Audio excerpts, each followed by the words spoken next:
Welcome to the Hopeful Divorce. I'm Hope, your family law friend. After working in family law firms for many years and watching thousands of divorces play out, I've learned some things about what does and doesn't work, and I'm here to share. This question is from the Modern Divorce Support Group on Facebook. I'm looking for advice on a situation involving my 15-year-old daughter, my ex-wife, divorced 12 years, and her third husband. The background. This situation began 5 years ago when my ex married her current husband after knowing him for only 2 months. A background check revealed he had been married 4 times, had domestic abuse charges, drug charges, and a history of mental health instability. When I raised concerns, he used his significant financial resources to fight me in court. However, after a guardian ad litem investigation, court ruled I was right to be concerned. My custody was increased to 75%, and overnights were restricted while he was in the home. The escalation. The situation worsened when the husband was hospitalized following a suicidal crisis involving a firearm. My ex-wife tried to hide the severity of the event, but eventually admitted the truth to my current wife. Despite the danger, she tried to resume normal visitation days later, claiming he was cured. I had to file emergency orders leading to another 1.5 years of litigation, $40,000 in legal fees. Recently, my ex was found in double contempt for violating safety orders and disparaging me to our daughter. The judge was so mortified by the text evidence that she ordered my ex to pay my legal fees for the contempt case. The current conflict. For Christmas, the stepfather bought our daughter a brand new $40,000 Jeep Wrangler with zero prior discussion with me. At the DMV in January, they claimed it was her car and paid in full. When the topic of insurance came up, I explicitly told them I would not be paying half, as this was a $40,000 financial decision made without my knowledge or consent. I also stated that if this is truly our daughter's car, her name needs to be on the title. My ex assured me that wouldn't be a problem. Now that our daughter is closer to getting her license, they have changed their tune. The title will stay in the stepfather's name, and they are accusing me of being controlling for wanting her name on the paperwork. They have already threatened to sell the car after I had my ex agree that only me or her could teach her how to drive. The husband has a history of using money and cars to control. 3 of his ex-wives told me this and said to be concerned. My questions: 1. Safety and leverage. If the title is in his name, he has total leverage. GPS tracking, reporting it stolen, or threatening to take it away to control her behavior. Should I refuse to allow the car at my house unless she is on the title? 2. Boundaries. How do you handle a gift that was clearly designed to make the 75% parent look like the bad guy? 3. Legal. Has anyone had success getting a judge to address financial grooming or these types of high-cost unilateral gifts? I'm trying to protect my daughter from a controlling man and a mother who is enabling him. Any insight is appreciated. Oh, wow, this is a tough case. This sounds like an unusually high conflict co-parenting relationship that's been going for 12 years. And this is really tough. And I'm so sorry for this little girl who has grown up in such a high conflict case. This is not the way that it normally goes. It's quite common for parents to be concerned about the new partner for their ex, the new, new step parent or, new girlfriend or boyfriend. That's pretty common. But generally, the courts say, the parents get to decide who they date. The parents get to decide who is around the kids during their parenting time. And they don't usually get involved. But there are situations where they do get involved. And this is one of those cases. And it's because there was a threat of harm to the child. And that's generally the only time that the courts get involved with this type of thing. They say parents are allowed to get remarried. They're allowed to date whom they want. But this man had multiple charges of domestic violence. He had, a long history of mental health problems. He had drug charges, things like that. And the court appointed a guardian ad litem, which is a lawyer for the child. Now, here in Ontario, Ontario, it's called an OCL. It's the Office of the Children's Lawyer, and the children's lawyer will be appointed to protect the interest of the child. Now, generally, this only happens when there is a concern about the child's safety. It's not a routine thing anyway. I mean, there might be other reasons for the OCL to be appointed, but generally it's because there is a threat of harm to the child. And so in this case, this man was such a concern that the judge reduced the parenting time and would not allow overnights when the stepdad was there. That's not a common thing at all. So there must have been a lot of evidence against this man. This isn't a normal thing that you see judges ordering on a regular basis. So this is a very high conflict case. Now, to address his specific question, he says, has anyone had success getting a judge to address financial grooming, giving really high cost unilateral gifts, and giving a gift that, is designed to make the other parent look bad? I would be really surprised if a judge would give any kind of an order around financial grooming. Now, of course, this man should talk to a lawyer in his jurisdiction. Maybe because of this man's history, a lawyer might have a different take, and the laws where he lives, might be slightly different. But I would say, in general, the courts are probably not going to get involved when there are expensive gifts, and in giving gifts that are designed to make the other parent look bad. Unfortunately, that happens all the time. It sucks that parents do that to their kids, that they get back at each other by giving gifts and things like that. But that's just part of life, and the courts generally don't get involved. The courts get involved when there is, risk of severe harm to the child. And, being a less than great parent is not really something that the courts would get involved in. I've seen many cases where parents do things like, it's one parent's has parenting time over March break, and then the other parent says, well, I've got us tickets to go on a Disney cruise for March break, but you have to go to the other parent's house because this year it's your week to be with them. But maybe if you ask, they'll let you come on the Disney cruise with me. Okay, that kind of manipulation, unfortunately, parents do that. And while I don't think that a judge would necessarily like hearing that a parent did that, it's probably not enough to change custody or things like that. Now, maybe as a pattern of other questionable manipulative things and things like that, there might be situations where a court would take that seriously. But, unfortunately, it's just one of those things that is probably the courts are not going to get involved when parents do manipulative things.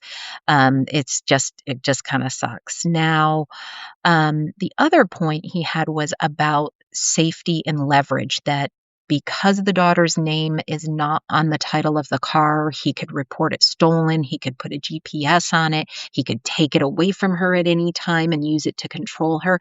And hey, these are valid concerns, particularly in this case where, this man has a history of some very high conflict things. It's not wrong that the dad is concerned about this, but I don't think trying to get the court to prevent him from doing it is going to be effective.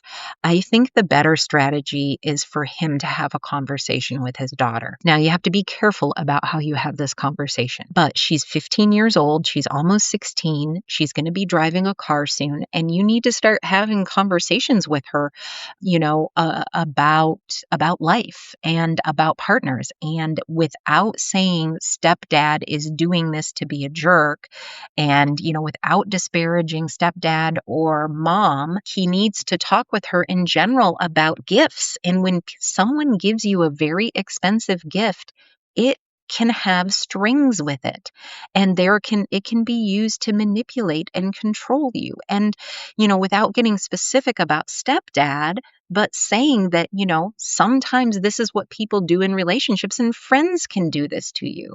It's not just romantic partners. It's not just family members. People can do this.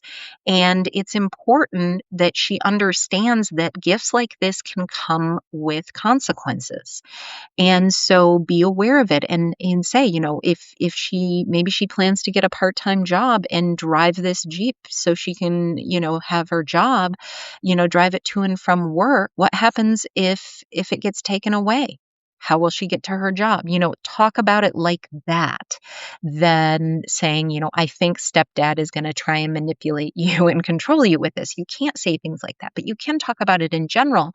And, then the other thing is, you're concerned that he might report it stolen and the police would arrest her. Well, you need to be prepared for that to happen. You can't really prevent it from happening, but be prepared. So you should have a photocopy of the insurance with her name on it that shows she's insured on the vehicle. It should also be in the vehicle, but you should keep a copy of it. You should keep a copy of your text messages and emails with your ex-wife that says, where you said, I'm afraid he's going to report it stolen, to be vindictive, things like that. And then you need to make sure that your daughter knows your phone number by heart and that she knows that if she is arrested, she should not talk to the police. She should not answer any questions and just tell them that she wants to call her dad and that she wants a lawyer, and that's all she's going to say to them. And you show up at the station showing, here's the history. You should have a copy of the court papers that show you've, had mom in contempt of court, show that it's a messy, divorce, ongoing high conflict custody situation, and have all the paperwork ready to go.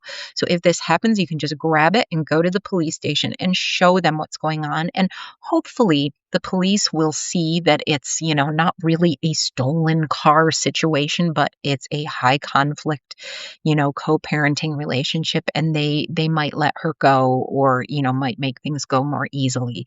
Obviously you can't guarantee that's what will happen, but you should be prepared for the worst case scenario and have everything ready.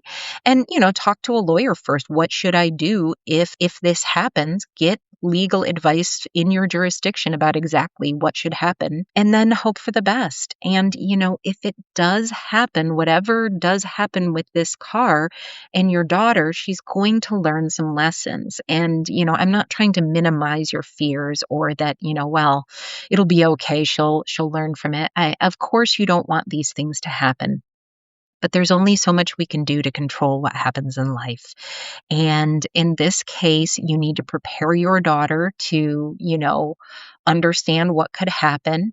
And then if it does, she's going to have you there with her to recover from it, and you're going to support her, and she's going to learn from this experience, and maybe she will have better relationships in her life. Maybe she won't, ever accept a gift from a man again because she learns about being controlled with expensive gifts. It could have a positive outcome if it does happen. And, I'm not saying that it's okay that this would happen if it did. I'm not trying to minimize it, but all we can do with our kids is just simply, give them the tools, hope for the best. And when life throws us curveballs and difficulties, we parent them and we help them grow and learn from it. And unfortunately, she may end up learning some really tough lessons from her stepdad and her mother in this case. But it sounds like you're a really dedicated parent and you are being there for her, and you've gone to battle more than once to try to protect her. And this is just going to be another part of that saga, unfortunately. But she will be stronger for this experience because she's got such a dedicated dad. So again, I'm sorry that this is what you're dealing with, and I hope it all works out. Taking a quick pause in today's episode to remind you, this podcast is built around your questions. If you're navigating divorce, separation, property division, child support, custody, co-parenting, blended families, or anything in between, you don't have to figure it out alone. Chances are, if you're wondering about something, someone else is too. You can submit your questions anytime through my website at hopefuldivorce.com Whether it's a big, complicated situation or a simple, what does this legal term mean, or why does this happen this way? All questions are welcome. I read every submission, and your question could be featured in an upcoming episode to help not just you, but others going through similar experiences. So if something's been on your mind, send in your question. Let's keep the conversation moving forward. This question is from the Divorce Dad subreddit. Contrary to the common advice here, I wish I had moved out. If your ex, soon to be ex, is avoidant, procrastinator, lazy, etc., staying in the house is awful. She took the stuff she wanted and moved into the city and left me with a house in the burbs, jam-packed with unorganized clutter, bad memories, old furniture, and the dog. Now, to get the house sold, I have to deal with the unfinished house projects we were supposed to be doing together, and all of the junk she decided is my problem to deal with. And she'll certainly be wanting her 50% of the home sale. I'm inclined to fire sale this thing for dirt cheap. A small 2-bedroom apartment for me, my kid, and the dog is sounding mighty fine right now. Deciding who is going to move out and what is going to happen with the house, there's a lot of misinformation out there on the internet, and a lot of the divorce online communities. There's this prevalent advice that people say, you shouldn't move out. Don't move out until everything is settled. And while there are some situations for some people where moving out could be a problem, it could negatively impact you, particularly here in Ontario, if you are a common law marriage and if your name is not on the house, moving out could make things difficult for you in terms of, your property settlement. It might require more litigation and more court involvement for you to get your share of the matrimonial home. So talking to a lawyer before you moving out, always a good idea. It's always good to get legal advice to just understand the laws in your area. Now, in most places and in a lot of cases, it doesn't make a difference if you move out. If you are entitled to a share of the matrimonial home, you will get that in equalization for the most part. That's generally how it works. And moving out, it makes your life and your mental health so much better. If you and your ex know that you're wanting to divorce and you're having to live under the same roof, particularly if you have children, it's stressful and difficult. So one of you moving out, generally the best advice, if there's any way that you can make it happen. Now, this man, he's feeling resentful that he has to deal with, preparing the house for sale and so forth. Now, I'm going to recommend that, he get some legal advice and that they get to mediation as soon as possible to work out the terms of the sale of the house. You cannot, he should not be solely responsible for absolutely everything on this house. And he should be entitled to some compensation if he does deal with all of this. There's a lot of work in terms of preparing the house for sale. There are projects that need to be done. And so these are the types of things that if you work out an agreement, either have your lawyer get the settlement agreement going or you work out the terms in mediation, it should be clear that if he has to spend time, fixing up the house. Let's say he paints everything, inside the house. He paints all the rooms. He should get credit for the time he spends preparing the house. He should keep all of his receipts for the paint that he purchases and the supplies. And he should get credit for that time and for the money that he spends preparing the house for sale. And that should come out of the proceeds of the house, and he should get reimbursement for that. So it shouldn't be just completely stuck on him. Getting rid of all of her stuff, as long as she has made it clear, and I would get this in writing, that she doesn't want anything else from the house, then he should send her a message that says, I'm going to get rid of anything that I don't want, and it's going to go in the trash. So if there's something that you want from the house that you haven't received, you need to let me know by, this date. Give her 2 weeks to notify you of anything that she wants, and then just call a junk removal service and go through those boxes and just haul them away and trash them. You don't have to spend a lot of time on this. Now, you may want to go through everything carefully because it's important to you that certain things aren't thrown out. But in terms of her stuff, if she has moved out, you have made it clear that you're going to be throwing it away and give her some time to come to you, then, you're good. Go ahead and just pay someone else to come and get rid of it. Your piece is worth something, or get a dumpster and, throw it all in there yourself if you don't want to pay a company to haul it away. But yeah, you don't have to carefully go through things for her if she has chosen to abandon the property in the house. And in terms of the efforts that you put into preparing it for sale and getting things ready, you should get reimbursement for that. That should come out her half of whatever time, money, and effort you spend. If you have to hire a plumber to come out there and repair something, that should come out of the proceeds of the house, and it should be equalized. It's not your responsibility to pay for all of these things. Now, the fact that you're in the house, you may have to arrange for the plumber yourself. She's probably not going to do that because you're in the house. But in terms of the cost that you spend, yes. Or if you do actual work on the house to prepare it for sale, then you are entitled to some compensation for your time. So yeah, it sucks that she left, and I feel like, maybe it's not 100% fair that she's not dealing with it, but it doesn't have to be all on you. You get some compensation for what you have to go through, and it shouldn't just come out of your pocket to prepare the house. Thanks for listening to The Hopeful Divorce. If this episode was helpful to you, share it with someone who might need it, and be sure to subscribe so you don't miss future conversations. And as you deal with challenges of separation, divorce, and rebuilding your life, always remember the wise words that Christopher Robin told his friend Winnie the Pooh. You're braver than you believe, stronger than you seem, and smarter than you think. Until next time, take care of yourself and keep moving forward.